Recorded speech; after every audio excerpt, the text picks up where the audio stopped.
সকলকে স্বাগত জানাই চ্যানেলটি কমনকালচারতে। যেখানে যেখানে দেবী বাস করেন সেখানে সেখানে শিবের মন্দিরও থাকে। সেখানে এই পবিত্র স্থানগুলোতে মানুষ শক্তির পবিত্র আসনগুলি পূজন করেন। আজ আমরা বলবো শক্তিপীঠ সম্পর্কিত কিছু কথা।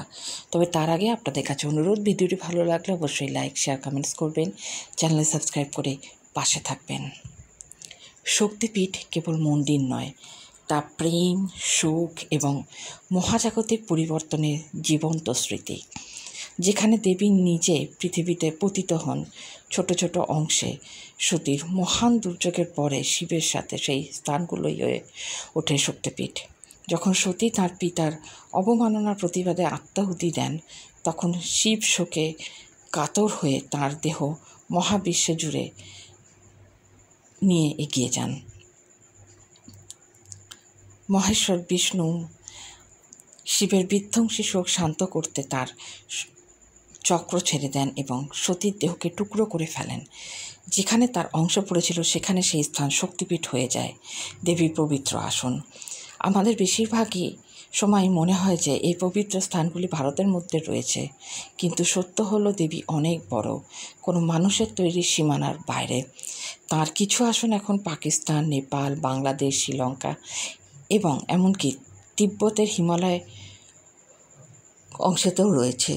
এগুলি কেবল আরাধনার স্থান নয়, এগুলি প্রাচীন আধ্যাত্মিক ভূগোলের জীবন্ত স্মৃতি, যা কোনো রাজনৈতিক সীমারেখা মধ্যে থাকে না। সবার প্রথমে আসে হিংলাজ মাতাপীঠ, বালুচিস্তান, পাকিস্তান। বালুচিস্তানকে শোনা যাচ্ছে যে তারা স্বাধীনতা আন্দোলনে সফলতা লাভ করেছে। তো বালুচিস্তানের ম্যাকারনে মরুভূমির গভীরে পাহাড়ে ঘেরা স্থানে রয়েছেন হিংলাজ মাতা। বিশ্বাস করা হয় যে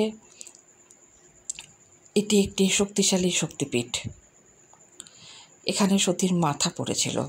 স্থানীয় ভাষায় দেবীকে ভালোবেসে নানি বলা হয় এবং এটি হিন্দু ছাড়াও কিছু মুসলিম কমিউনিটি দ্বারা পূজিত হয়। হিংলাজ যাত্রা কঠোর মরুভূমির মধ্যে এক দর্শন যাত্রা। শতাব্দী ধরে ভক্তরা সেখানে এসেছেন।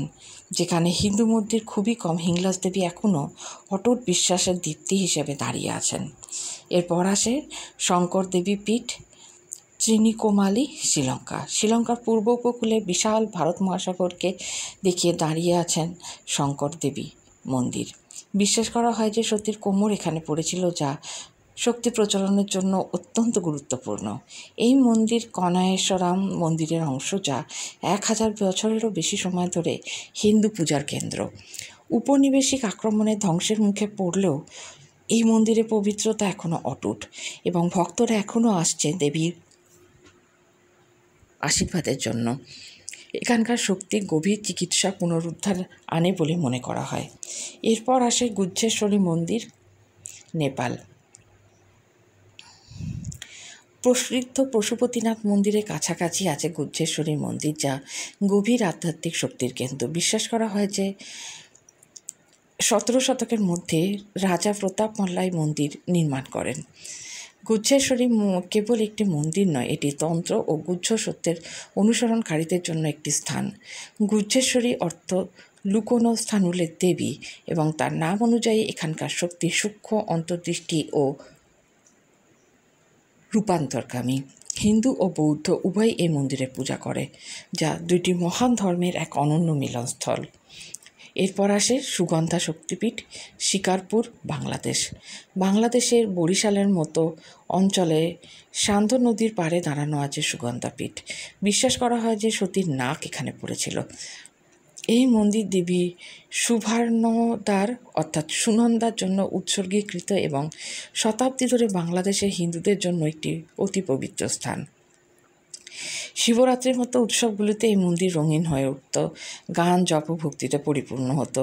এত ছোট সংখ্যক হিন্দু অঞ্চলেও সুগন্ধা এখনও পূজার কেন্দ্র হয়ে আছে বিশ্বাসের শক্তির কারণে। চন্দ্রনাথ শক্তিপীঠ, সীতাকুণ্ড, বাংলাদেশ। সীতাকুণ্ডের চন্দ্রনাথ পাহাড়ের উপরে থাকা আরও একটি শক্তিপীঠ। বিশ্বাস করা হয় যে সতীর ডান হাত এখানে পড়েছিল। ভক্তরা কঠিন ঢালে ওঠে মন্দিরে পৌঁছানোর জন্য এবং উপভোগ করেন উপরের দিক থেকে বিশাল এই দৃশ্য। এই মন্দির চন্দ্রনাথ অর্থাৎ শিবের আকারকে নিবেদিত, যা আমাদের মনে করায় যে শক্তি ও শিব কখনো আলাদা নন।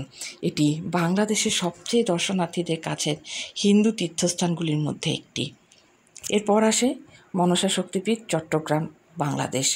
চট্টগ্রামে আরেকটি শক্তিপীঠ যেখানে দেবী মনসার সাথে সম্পর্কিত। এখানে সতীর ডান হাত পড়েছিল বলে বিশ্বাস করা হয়। এই মন্দিরটি শৈলিক শক্তি পূজা এবং সাপের পূজার সাথে সুন্দরভাবে সংযুক্ত, কারণ মনসা প্রায়শই সাপ এবং উর্বরতার সাথে যুক্ত। এটি দেখায় যে মাতৃশক্তির পূজা বিভিন্ন সংস্কৃতিতে রূপান্তরিত হয়েছে, তবে মূল ধারাকে কিন্তু বজায় রেখেছে জীবনদান ও রক্ষাকর্তা হিসাবে।